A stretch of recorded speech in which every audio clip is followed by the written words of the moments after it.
Jesus, e agradecer a oportunidade de estarmos aqui, buscando conhecimento da doutrina, para que possamos cada dia estarmos mais capacitados para socorrer os encarnados e desencarnados que vêm. Abençoa-nos, Senhor Jesus.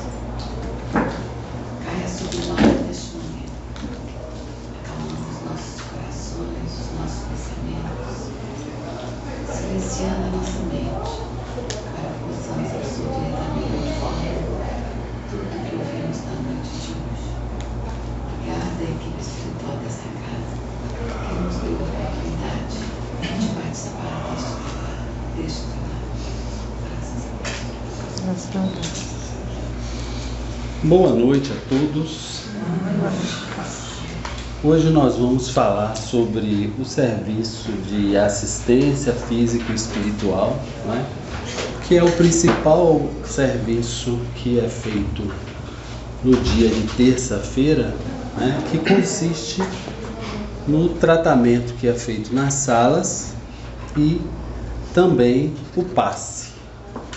No livro Nos Domínios da Mediunidade, que nós vamos usar hoje como base, eu trouxe até um trecho do livro aqui. Eu estava comentando aqui com a minha amiga que eu testei, deixei tudo preparado, mas deixa eu ver, acho que aí, tá vendo? Foi a prece da Sibéria que deu certo, porque eu trouxe um trecho do livro aqui pra gente ouvir, que vai ser a base do nosso estudo hoje. Deixa eu só posicionar aqui que eu tirei.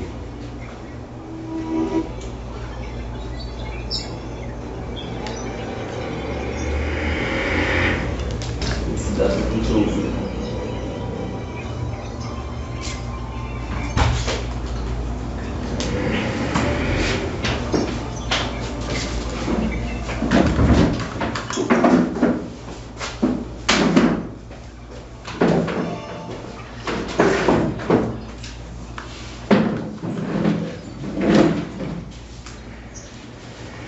Vamos mentalizar.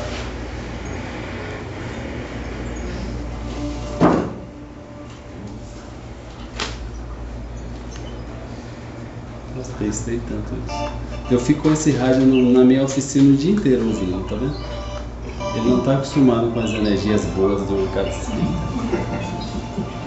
Olha a caixinha do Alessandro aqui. Ah, você tem entrada de áudio e vídeo? De T2? Deixa eu ver. Deve ter. Deve ter. Tá ligado? Deixa eu ligar, acho que. Vê se ligou. Só apertar o. Ouvindo o áudio é bom, mas se caso não ouvir, não tem problema não. Vou tomar AUX Input Mode. Duas aflitas, quietas, esperando o término da preparação psiquiátrica. Os dois médiuns, porém, afiguravam-se espiritualmente distantes. Absortos, companhia das entidades irmãs, registravam-lhes as instruções através dos recursos. Tem um capítulo do livro Nos Domínios da Mediunidade que chama Serviço de Paz. Personalidade magnética Nesse de Henrique, capítulo é tratado tudo o que acontece dentro de uma casa espírita relacionada à assistência físico e espiritual. Não só o serviço de passe, mas tudo que acontece na FEJOG no dia de hoje. Eles fazem uma visita a um setor de passe de uma grande casa espírita, porque o orientador do livro, Aulus, considera que essa casa espírita é uma casa espírita dotada de uma experiência muito grande. Quando ele apresenta no capítulo 6 a equipe de médiuns dessa casa espírita, eu acredito que é o sonho de qualquer casa espírita ter uma equipe de médiuns daquela.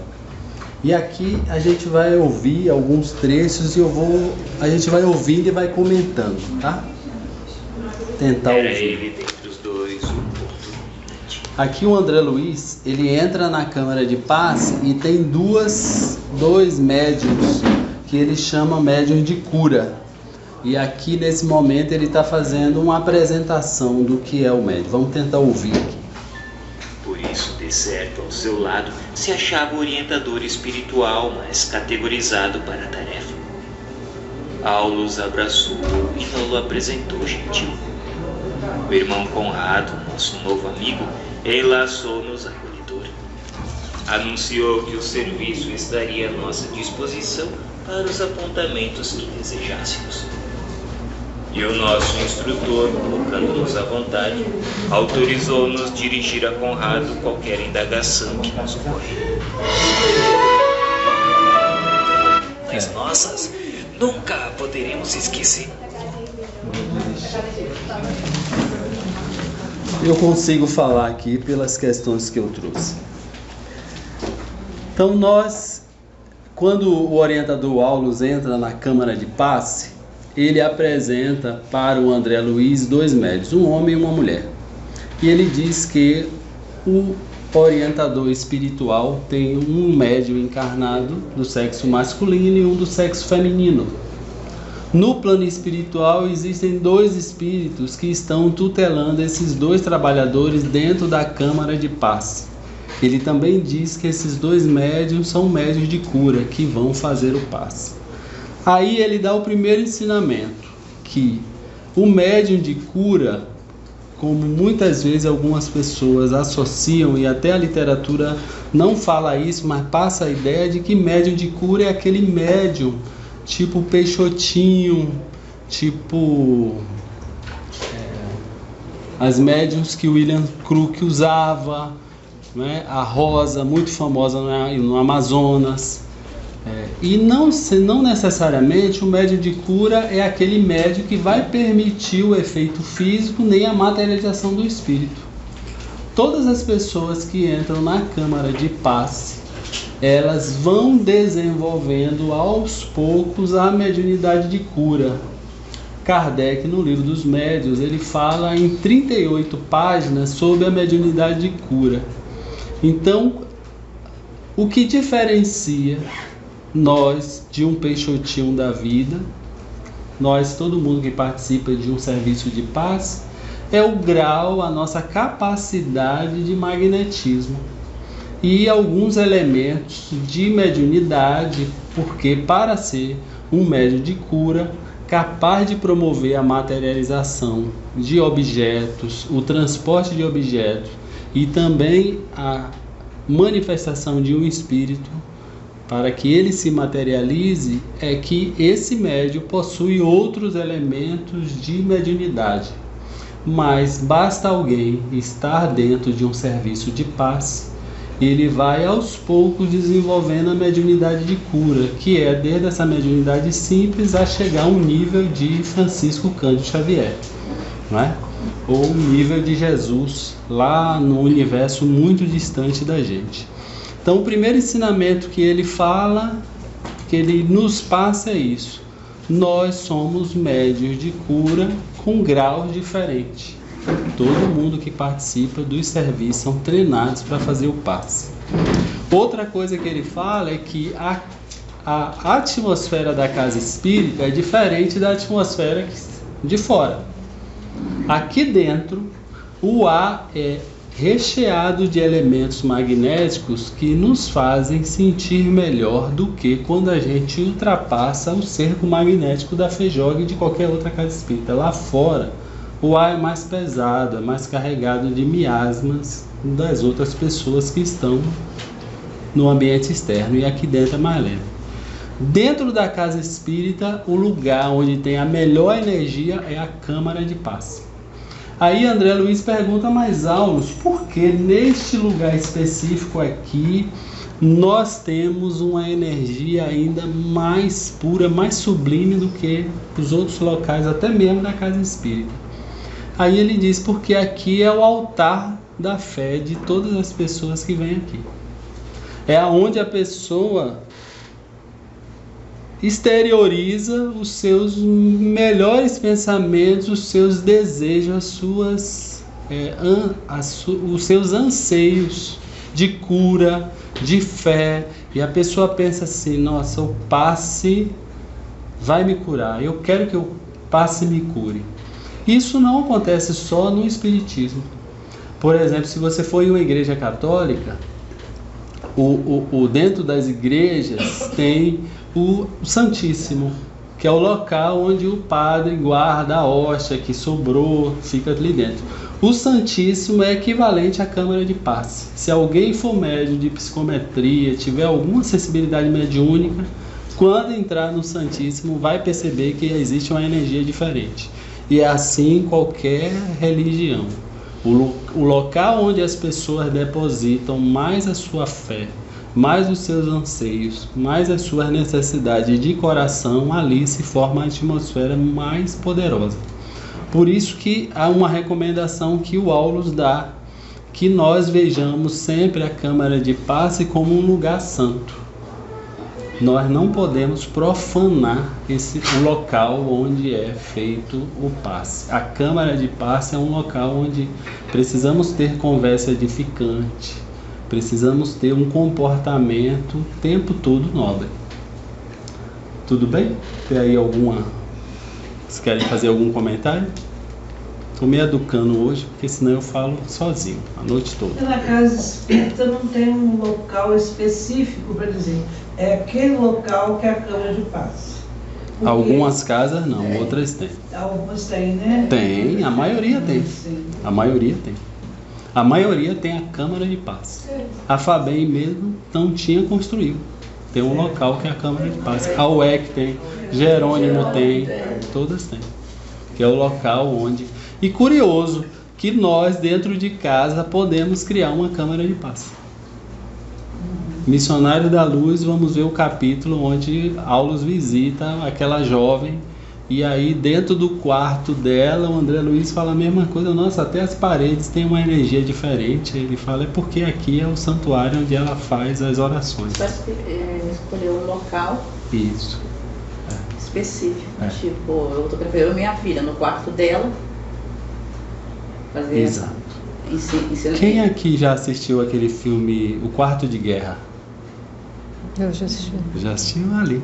O Quarto de Guerra é um símbolo disso aí. É um filme evangélico americano que ensina as pessoas a criar dentro de casa um lugar para orar. Que aí um personagem do livro ensina para uma mulher e chama, cadê, você já montou seu quarto de guerra? Aí ela fala, não, o que é o quarto de guerra? É o quarto onde você vai vencer as batalhas contra o inimigo. Aquele linguajar evangélico, né? E aí a mulher destrói o closet dela e faz o quarto de guerra e aí salva o casamento dela. É um livro interessante, é um filme interessante. Ô Flávio, é a mesma coisa que acontece na Basílica em Aparecida do Norte, no convento aqui. Exato, perfeito. Na Basílica mesmo, meu filho, a primeira vez que a gente parou lá com eles, né? Eu já conhecia, Caminho da Roça ali, né? Ele tinha uns 15 anos. Quando eu olhei do lado, ele estava chorando. E ele que é menino, né? Com 15 anos, não tá nem aí, né? Ele estava chorando da energia do local. Isso. Tantos os elementos que compõem esses santuários, eles são impregnados de energia extremamente positiva. Extremamente positivo. Um outro ensinamento que o Aulus dá também, porque o André Luiz pergunta ao coordenador do passe, do tratamento, né, que ele chama de passe e tratamento de cura física e espiritual, ele pergunta mesmo assim, existe alguma característica para o trabalhador ficar aqui? Ou ele pergunta até antes disso, pergunta assim, o trabalhador desse tipo de atividade, ele é vinculado espiritualmente a essa atividade?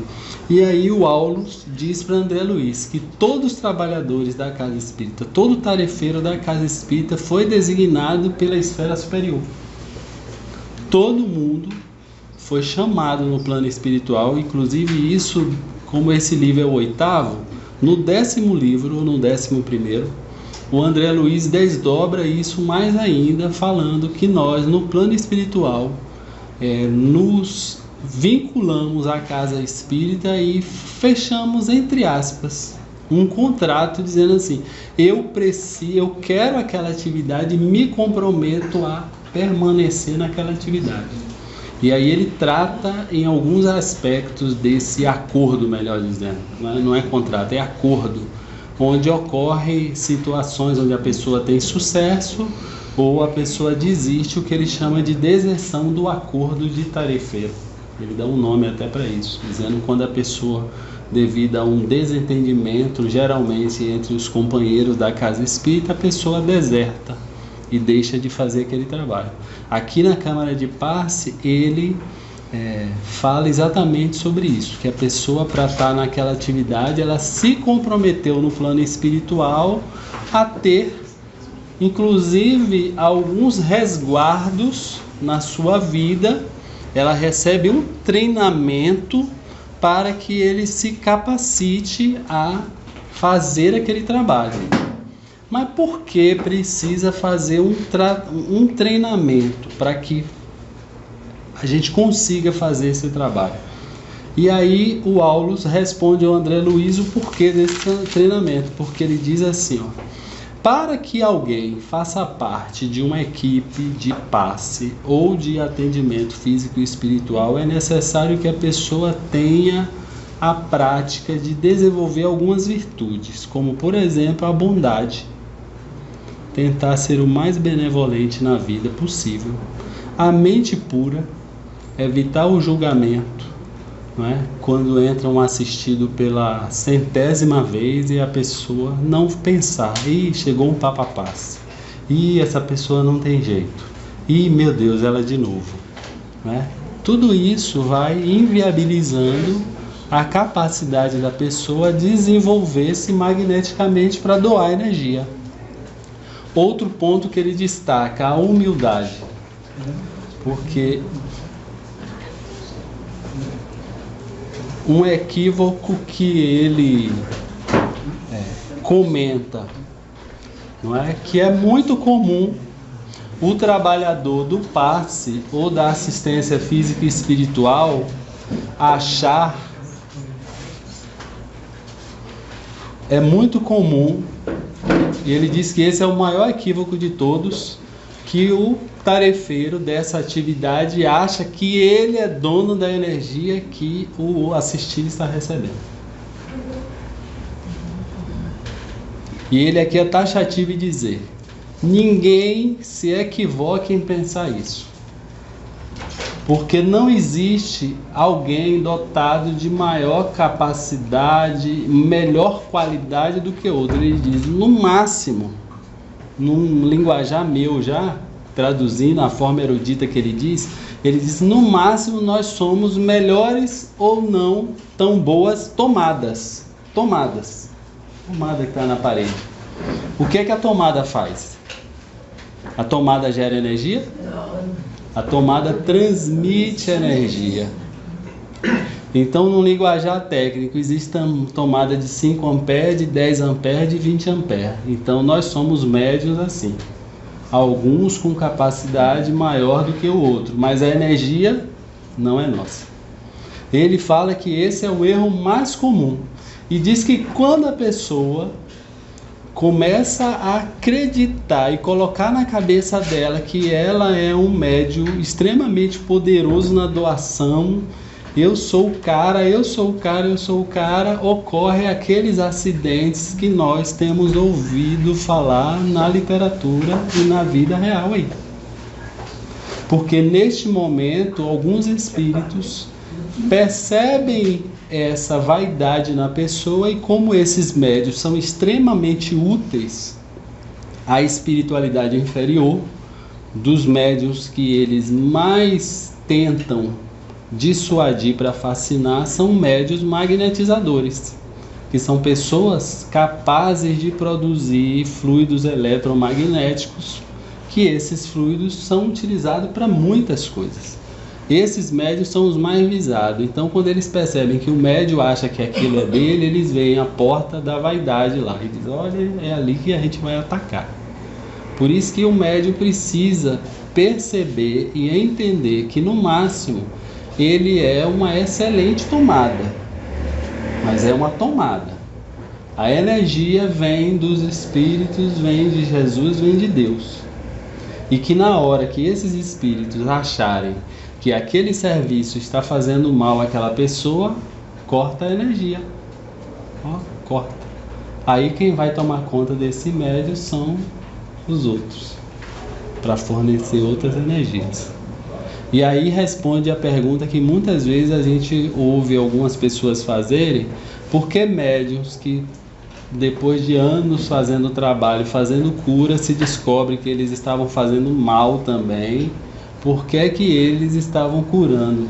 Se era Deus que estava curando, se era Jesus que estava curando, se era Bezerra de Menezes que estava curando. Quem estava curando são aqueles que tomaram o lugar dos bons, que cura para poder continuar com o projeto deles.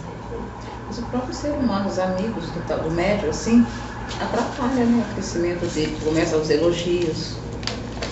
Sim, é um processo de educação coletiva. Isso que você está falando... Eu tenho notado isso, entendeu? Fulano... Isso que você está falando a gente vai estudar na parte de fascinação. Em termos de casa espírita, nunca o médium é fascinado sozinho. Sempre fascina uma turma. Sempre. O médium é o centro da fascinação, mas ele precisa de pessoas para apoiar a fascinação dele. A elogio, a pior isso atrapalha qualquer ser humano, em qualquer setor, não só dentro da casa. Todo fascinado precisa de pessoas que incensem eles.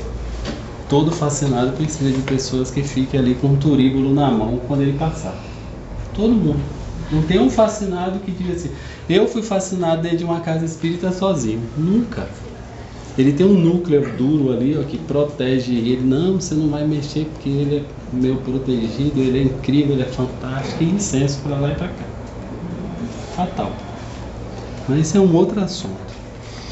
E aí o André Luiz pergunta assim: o médium para fazer esse trabalho precisa de estudo? E aí Aulo diz: para tudo nós precisamos de estudo, porque quem não estuda se estagna. E quem não estuda vira fácil presa da espiritualidade inferior, porque eles adoram a ignorância.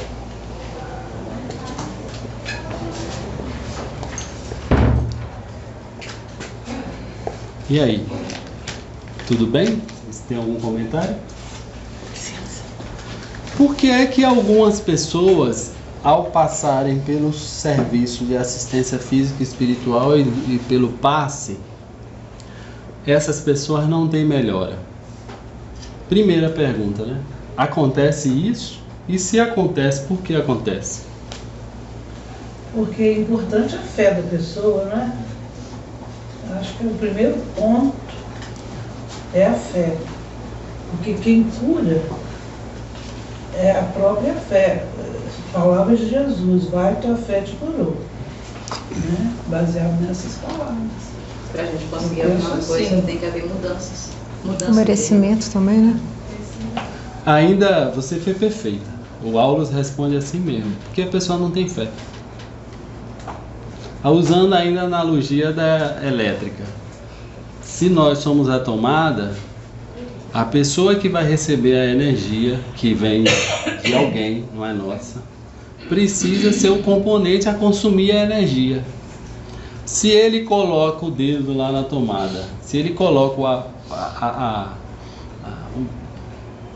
aquela parte, a fêmea, o macho da tomada, né, na parte fêmea lá, para que ele receba a tomada, e ele não liga o aparelho dele, vai acontecer o que aconteceu aqui, ó. Esse aparelho não está funcionando porque não tem energia. Não consome, não absorve a energia. Por isso que muitas vezes o assistido vem e não tem melhora. Ele recebeu ali tudo que precisaria para ficar bom.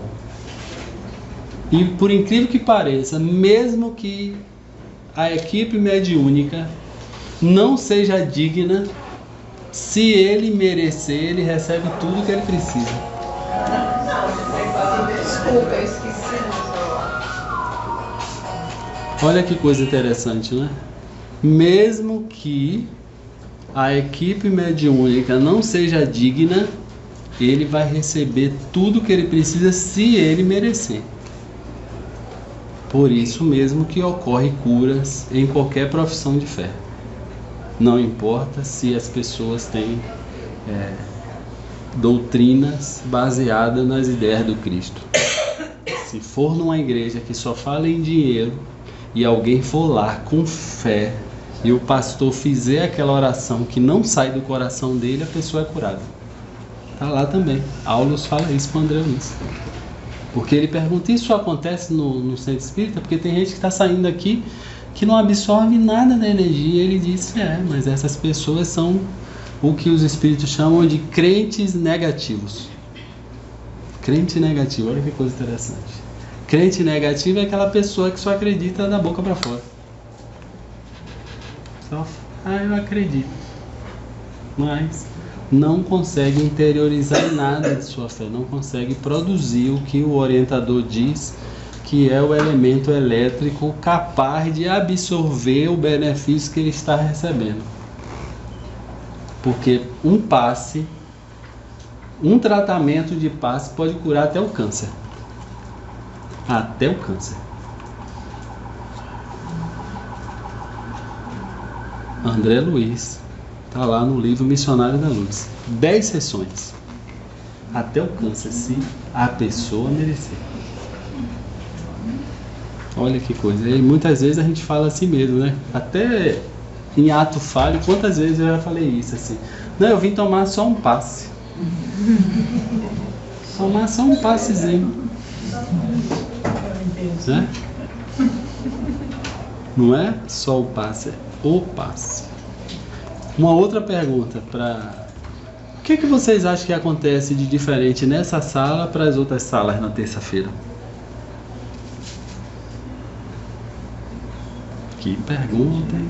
Melhor pergunta da noite. Em que dia? Na terça-feira. Porque o pessoal lá fora diz assim, ele vai, ele tá aqui na lista, chega lá, o Hélio. Não, ele vai só tomar passe aqui e vem para essa sala. Na outra sala é tratamento. Mas qual é a diferença de lá para cá? Tirando do que você falou, a diferença na forma de receber, não vejo, depois do que você falou, não vejo grande diferença, não. Acho que a pessoa que está recebendo o tratamento, ela pode ir com um outro pensamento para a sala de tratamento, que de repente ela poderia vir achando que está recebendo só um passe aqui, viria talvez com menos fé. Creio que depois que você falou... Alguém aqui já se perguntou por que os espíritos se materializam naquelas reuniões de ectoplasmia? Por que os espíritos se materializam? Por quê? Não, ninguém arrisca. Bia tá doida para falar. Porque nós somos irmãos de Tomé, a gente só vê se a gente acreditar. Falar isso, por causa da nossa pouca... Mas isso não, sabe por quê? Me desculpe, mas não é isso não, porque os espíritos estão um pouco preocupados se a gente acredita ou não. O espírito não faz movimento nenhum para fazer a gente acreditar. Se não vê o fenômeno, não acredita. Pergunta? Sim. Por quê? Se materializavam, né? Porque hoje em dia não existe mais a materialização, né? Não existe, porque isso é algo interessante também que você falou o seguinte: nem sempre quando o espírito se materializa a gente vê. Existem materialização que não se tornam visíveis. Essas são as mais comuns. Mas só para médiums, né? Que se torna não, visível. ninguém. Se o espírito quiser, ninguém vê. Ninguém vê. Se ele não quiser, ninguém vê. Mas ainda acontece essa materialização não luminosa, a materialização não visível. Porque o objetivo antes era chamar a atenção e fazer a pessoa acreditar, mas hoje não. Mas qual é a diferença disso, para não estourar o tempo? A diferença é o seguinte, a diferença é você ter um plano de saúde, aqueles planos de saúde de primeiro mundo, e o outro é um plano de saúde, vamos pensar assim, bem mais básico. Então, quando a Sheila vem... Não fala isso não, porque nosso passe é bem melhor do que o SUS. Eu pensei no SUS, mas eu disse assim, não vou falar isso que é uma blasfêmia. Mas vamos pensar assim, quando a Sheila se materializa, e mesmo que ela não se torne visível, ou que ela se torne visível, não faz diferença nenhuma, mas a presença da Sheila ali, o que é que incrementa do que se ela não estivesse ali? É que ela é como se fosse uma médica, ser a melhor especialista em vários tipos de doença. Então, o médium capacita a casa, o local, o momento, para receber o melhor especialista para tratar de alguma doença específica ou do corpo todo. O espírito só se materializa por causa disso, porque ele é um especialista no tratamento que ele vem fazer. Porque se ele não se materializar, ele não consegue atingir o tecido físico. O bisturi, a ferramenta que ele vai usar, não consegue tocar. Aí ele teria que fazer um tratamento fluídico, energético, que é possível, mas às vezes é necessário fazer a incisão, que a gente só sente uma dor. A gente não sente, não sangra, nem nada. Então, muitas vezes até eles atuam no perispírito e não no corpo físico. O corpo físico é quando não tem jeito. Então, por esse motivo é que o espírito se materializa. A diferença do que se propõe esta casa Fejog a fazer aqui nessa sala terça e fazer nas outras salas é que lá há o desejo, a proposta de que consiga-se atrair médicos especialistas em doenças para fazer esses tratamentos mais incisivos. Propostas. Se consegue ou não, depende de quê? Da equipe mediúnica, porque a equipe precisa ter a consciência, a responsabilidade, o conhecimento para fornecer o material que o espírito precisa, energético, intelectual, o médium ser preparado para isso, para que o espírito venha, porque possível é a espiritualidade, é o sonho da espiritualidade chegar nesse momento. Se a gente olhar o capítulo 28 do livro Missionário da Luz e o capítulo 10 do Domínio da Mediunidade, os dois orientadores, Alexandre e Aulo, dizem assim: o nosso sonho seria chegar a esse nível, para que a gente conseguisse ajudar muito mais. Se não se consegue, é porque ainda não temos a maturidade de chegar aí. Mas eles também, os dois, dizem a mesma coisa. É um processo evolutivo. Nós hoje estamos treinando para a mediunidade sublime. Não podemos esquecer o que Alexandre diz no Missionário da Luz, diz assim mesmo: as sementes que Jesus plantou lá no Egito, há 8.000 anos atrás, estão germinando agora. Ele estava falando do grupo dele, de Francisco Cândido Xavier. Porque quando Francisco Cândido Xavier foi um sacerdote lá no Egito, Jesus começou a plantar semente para Chico escrever o livro Missionário da Luz, que o André Luiz fica espantado com as curas que Alexandre consegue fazer. Ele diz: André, o nosso trabalho é de persistência e paciência. As sementes que foram plantadas no Egito há 8.000 anos atrás estão germinando agora. Imagine nós que fomos plantados. Eu fui plantado na Bahia outro dia. Vai levar um tempinho, né? Porque no terreno, como ele até usa em outra analogia, ele diz assim: nossos terrenos ainda só nasce mato, capim. Um dia nós todos só nasceremos trigo, quando nós soubermos cuidar do nosso terreno. Então, essa analogia é perfeita. Então, a semana que vem a gente continua, tá bom? Obrigada. Obrigado a você.